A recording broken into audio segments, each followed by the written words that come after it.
Salam saudara yang dikasihi oleh Yahweh. Pada kesempatan ini, di minggu yang keempat bulan 9 ini, kita mau mendengarkan firman Yahweh. Namun sebelumnya kita berdoa terlebih dahulu. Bapa di dalam surga yang kami sembah dalam nama Tuhan Yesus, hati kami penuh dengan rasa syukur kepadamu atas kemurahan-Mu, kebajikan-Mu yang Kau telah nyatakan dalam hidup kami. Kami ada sampai hari ini karena anugerah-Mu. Dan saat ini kami mau dengarkan firman-Mu. Roh Kudus surapi kami agar kami dikuatkan, diteguhkan dengan firman-Mu. Kami sambut firman-Mu dalam nama Tuhan Yesus akan berdoa. Haleluya. Amin. Pada kesempatan ini saya akan membawakan firman kepada kita yang saya ambil dalam Kisah Rasul pasal 1 ayat yang ke-8 yang berbunyi demikian. Namun kamu akan menerima kuasa bila mana Roh Kudus datang ke atas kamu, dan kamu akan menjadi saksi-saksiku baik di Yerusalem maupun di seluruh Yudea dan Samaria, bahkan sampai ke ujung bumi. Di akhir zaman ini, kita sedang diperhadapkan dengan berbagai macam kesulitan, berbagai macam tantangan, sehingga orang penuh dengan ketakutan, kecemasan, kebimbangan karena beredarnya virus di mana-mana. Tetapi pada kesempatan ini saya akan menjelaskan kepada kita bagaimana pentingnya Roh Kudus bagi kita di akhir zaman ini. Dikatakan, dijelaskan tadi, namun kamu akan menerima kuasa bila mana Roh Kudus datang ke atas kamu. Hari ini saya berikan temanya adalah Roh Kudus menjadikan kita saksi bagi sesama kita. Sekali lagi, Roh Kudus menjadikan kita saksi bagi sesama kita. Kalau kita lihat seseorang yang dipenuhi Roh Kudus, dia bukan pasif tapi aktif. Dan Roh Kudus itu membuat seseorang menjadi seorang yang aktif, kreatif di dalam tindakan, baik dalam kebenaran maupun di dalam kekudusan. Kita ambil contoh Petrus sebelum penuh dengan Roh Kudus. Dia memiliki roh pengecut, menyangkal Tuhan Yesus sampai 3 kali. Tetapi setelah mereka dipenuhi Roh Kudus, Petrus punya keberanian yang luar biasa.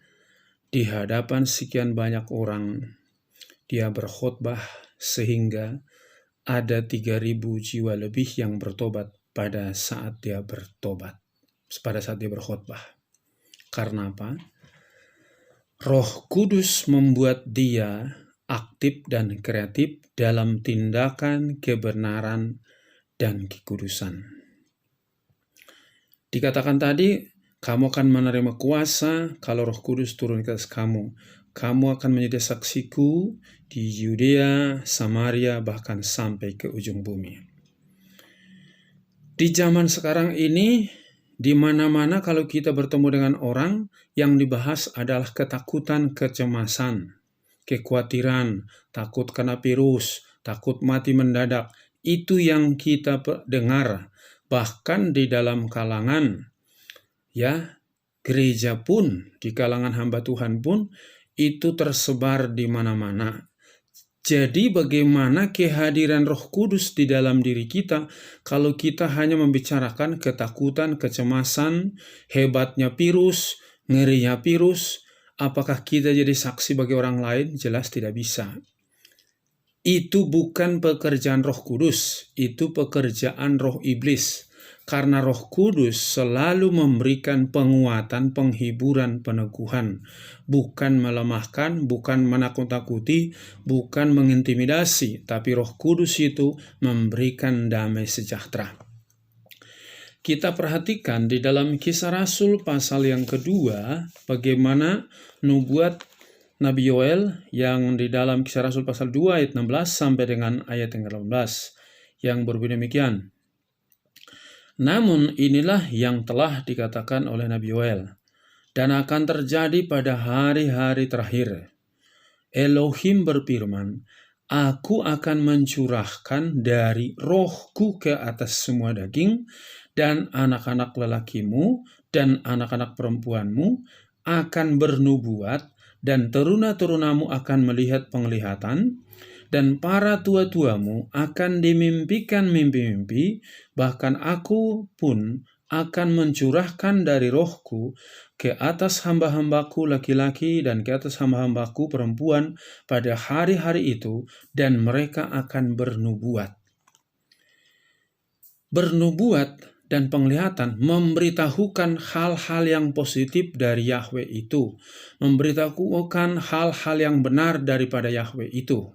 Itu bernubuat. Sebagai contoh, ketika Maria sudah bertunangan dengan Yusuf, datang malaikat bernubuat kepada Maria, malaikat Gabriel, Maria, kamu akan mengandung, dan yang kau kandung itu dari Roh Kudus. Dia memberitahukan apa yang akan terjadi, hal yang positif, bukan hal yang menakutkan. Dan ketika juga setelah Maria mengandung dan melahirkan Tuhan Yesus, tiba-tiba Herodes mau membunuh anak itu. Malaikat bernubuat kepada Yusuf, bawa anak itu ke Mesir, bahwa Herodes mau membunuh anak itu. Jadi diberitahukan apa yang akan terjadi. Jadi kalau kita benar-benar dipenuhi Roh Kudus itu memberitahukan hal-hal yang akan terjadi. Apakah itu yang menyenangkan atau yang tidak menyenangkan? Roh Kudus Maha Tahu, menjelaskan, memberitahukan kepada kita. Jadi kalau kita hidup dalam pimpinan Roh Kudus, kita bukan biasa-biasa, tapi luar biasa. Di sini sudah dibuatkan tadi, aku akan mencurahkan rohku ke atas semua daging. Maksudnya kepada manusia, baik laki-laki dan perempuan, kepada anak-anak muda, kepada orang tua, hamba-hamba Yahweh, dicurahkan Roh Kudus. Tapi yang menjadi kenyataan sekarang ini, orang bukan menerima Roh Kudus, tapi roh ketakutan, roh kebimbangan. Kalau engkau penuh ketakutan, kebimbangan, kecemasan, apakah engkau bisa menjadi saksi bagi orang lain yang tidak percaya kepada Tuhan Yesus itu? Jelas tidak bisa. Oleh karena itu bedakan, kalau engkau benar-benar dipenuhi Roh Kudus, kamu punya keberanian untuk menyaksikan siapa Yahweh itu, siapa Juru Selamat yang sesungguhnya. Nah, yang kita perhatikan selain itu, bahwa Roh Kudus itu mengajari kita untuk berkata-kata yang benar melawan pendapat yang salah. Sekali lagi, Roh Kudus itu mengajari kita untuk berkata-kata yang benar melawan pendapat-pendapat yang salah. Itu nanti saudara bisa lihat dalam Lukas 12 ayat 11 sampai 12.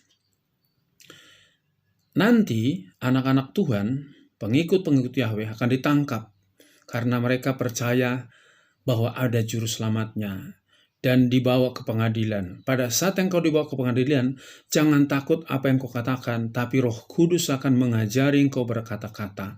Jadi kita tahu inilah kehebatan Roh Kudus bekerja di dalam diri kita, bukan kita menjadi pasif, tapi menjadi aktif, menjadi kreatif untuk mengutarakan hal yang benar, hal yang kudus. Kalau kita berkata, aku penuh Roh Kudus, tapi kita hanya pasif, tidak ada aksi kita, tidak ada tindakan kita. Orang lain takut, kita diam saja. Orang lain cemas, kita diam saja.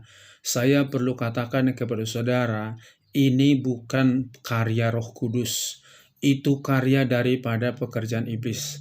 Karena kalau saudara dipenuhi Roh Kudus, engkau aktif dan kreatif untuk menyatakan kebenaran dan kekudusan kepada siapapun. Bukan membicarakan kelemahan, bukan membicarakan hal-hal yang mengerikan, menakutkan, tapi justru engkau melawan segala tindakan atau perbuatan perkataan yang melemahkan itu dengan kebenaran firman Yahweh. Itulah karya Roh Kudus.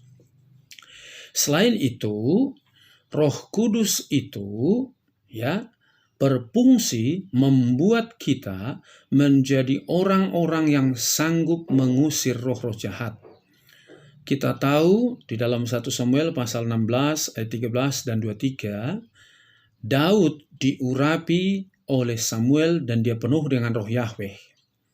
Setelah Daud penuh dengan roh Yahweh, Saul sering kerasukan roh-roh jahat.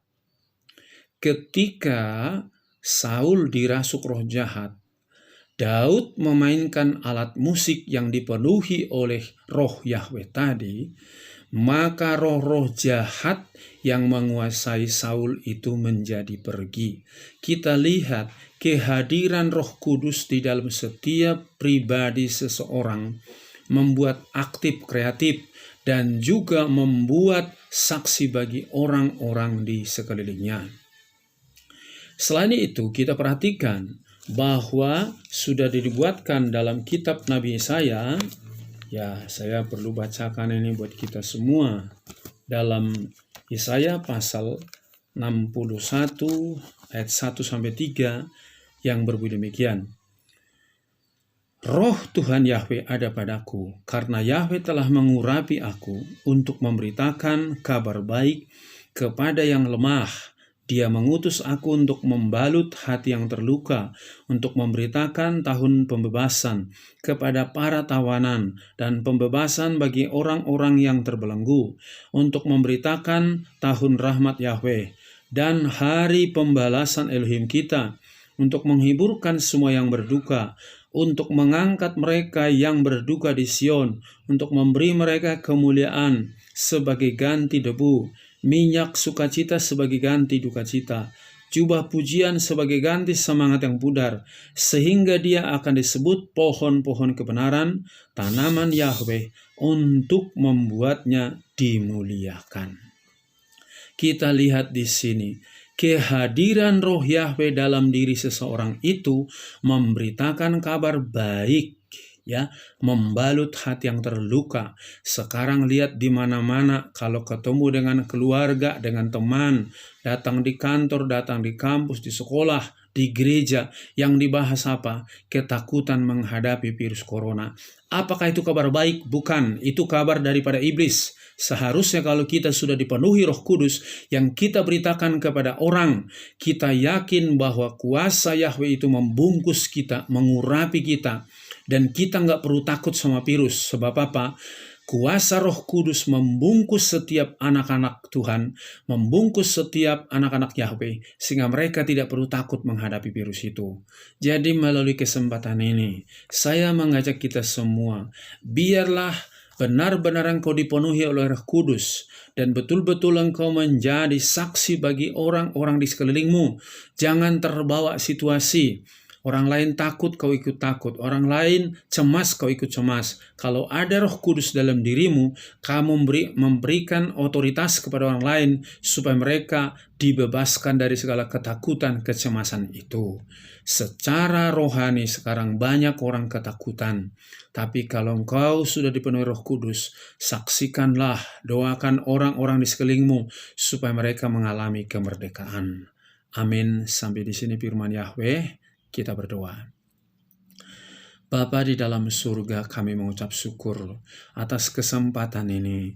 Engkau memberikan otoritas surgawi kepada kami melalui kuasa Roh-Mu yang Kau taruh di dalam hidup setiap anak-anak-Mu, hamba-hamba-Mu. Maka berikan keberanian kepada setiap anak-anak-Mu, hamba-hamba-Mu untuk menyaksikan siapa Yahweh Elohim, siapa Tuhan Yesus itu. Ada Roh Kudus yang mengurapi setiap anak-anak-Mu. Segala roh ketakutan, kecemasan, kebimbangan, kami tengking semua di dalam nama Tuhan Yesus Mesias. Enyah dari setiap anak-anak-Mu. Berikan roh kemerdekaan kepada mereka. Karena roh-Mu membebaskan, roh-Mu memerdekakan, roh-Mu memberikan kuasa otoritas kepada setiap anak-anak-Mu, baik hamba-hamba-Mu. Terima kasih Bapa. Kuatkan hati Bapak-bapak, ibu-ibu, pemuda, remaja, anak-anak, juga seluruh anak-anak-Mu di atas muka bumi ini kuatkan. Seluruh hamba-hamba-Mu kuatkan juga. Pemerintah kami dari pusat sampai daerah jagai. Terima kasih Bapa, terpujilah nama-Mu. Di dalam nama Tuhan Yesus kami berdoa. Haleluya. Amin.